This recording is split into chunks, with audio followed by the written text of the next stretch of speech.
লালগোলায় ঈদের দিন পদ্মা নদীতে স্নান করতে নেমে তলিয়ে গেল 14 বছর বয়সী এক কিশোর। মর্মান্তিক এই ঘটনাটি ঘটেছে গতকাল বৃহস্পতিবার লালগোলার খান্দুয়া এলাকায়। নিখোঁজ এই কিশোরের নাম নিশাত শেখ। তার বাড়ি লালগোলার গাবতলা এলাকায়।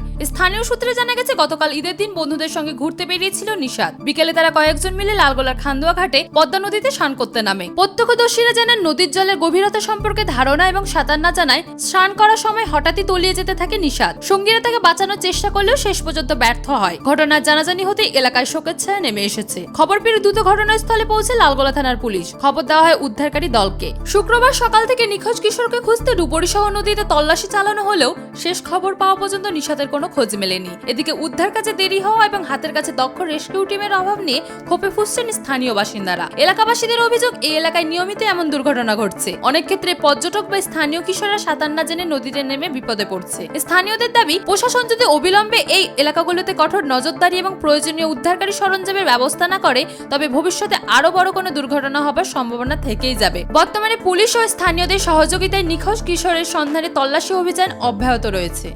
আমার ছেলে দুপুরবেলায় শুয়েছিল, একটা বাচ্চা ডাকতে গেল। আমি ওকে বললাম তুই ডাকিস নে, আমার ছেলে ঘুমাইছে, একটু ঘুমায়। তারপর চলে গেল বাচ্চাটা। তারপর আবার এলো ওই বাচ্চাটা, বাচ্চাটা ডাকলে আমি আর দেখিনি। আমি ওদিকে ঘুরে কাজ করছিলাম, এর ভিতরে বাচ্চা কখন যে বেরিয়ে চলে এসেছে আমি একটুকু জানি না, আমি দেখিও নি। পড়াশোনা করতো? কোন ক্লাসে পড়াশোনা করতো? পড়াই এমন 4 থেকে করেছে। মানে আপনাদেরকে কিছুই বলে আসেনি? আর তার সঙ্গে এসেছিল? ওখানে 4টে বাচ্চা, ছোট ছোট 3টে, আর আমার ছেলেদের 4টে। এই মাথায় একটু বড় ছিল। সাঁতার টাতার কি জানতো না। কি নাম? নিশান শেখ। খিদে লেগেছে, কিছু খাবো, খেয়ে চুল কাটে আসবো। চুল কাটে এসে আমি সাবানটা মেঘেটা আমি তো ঘুরতে যাবো। এরপর আমি খেতে বেশি, আধ ঘন্টা পর শুনছি এই ব্যাপার। বাড়ি থেকে কিছু বলে আসেনি? বাড়িতে কিছু বলে আসেনি যে আমি উজা গেলাম, কেউ জানে না। আপনি কেউ জানে না। স্নান টান করতে এসেছিল কি বলে? হ্যাঁ, চান করতে এসেছে বলে, তাও কিছু বলে আসে। কতজন মিলে এসেছিল? 4 জন। সাঁতার টাতার জানতো না, ছোটো ছেলে 14 বছর বয়স, সাঁতার জানতো। কে হয় আপনার? আমার পোতা। গতকালকে লালগোলা থেকে চারজন ছেলে এদিকে ঘুরতে এসেছিলো, আমাদের এই সাইডে কোথাও এসেছিলো। তো ওরা হয়তো ভেবেছে একটু নদীর ধারটা ঘুরে নিই। সাইডে একটা নৌকা ছিল, নৌকার ওপর বসেছিল 4 জন। 4 জনের মধ্যে স্নান করতে নেমেছিল। একটা ছেলে তলে তলিয়ে গেল। বাকি ছেলেগুলো ধরার চেষ্টা করেছে, কিন্তু ওকে উদ্ধার করতে পারেনি। প্রতি বছরই এটা ঘটে, প্রতি বছরই ঘটে, কিন্তু আমাদের স্থানীয় এই যে নদীর ধারের স্থানীয় ছেলের কিন্তু দুর্ঘটনা ঘটেনি। অনেক দিন আগে ঘটেছে, অনেক দিন আগে ঘটার পরে যখন সতর্ক হয়ে গেছে সব যে না এরকম ঘটছে, তবে স্থানীয় ছেলেপিলার দুর্ঘটনা আপাতত আর ঘটে না। যেটুকু ঘটছে প্রতি বছরই কিন্তু বাইরের, হয় লালগোলা বা লালগোলার পার্শ্ববর্তী অন্য গ্রাম থেকে। ওরা হয়তো জানে না এখানকার সিচুয়েশনটা কীরকম, যে কোন জায়গাটায় জলের নামতে গেলে হয়তো বিপদ ঘটতে পারে, জানে না। অজান্তে তারা নামতে গিয়ে দুর্ঘটনাটা প্রতি বছরই ঘটছে। তাদের কাছে বার্তা দিচ্ছি, বাইরে যারা ঘুরতে আসছে তারা এখানকার পরিস্থিতি অত জানে না যে কোন জায়গাটায় জলে নামতে গেলে বিপদ ঘটতে পারে।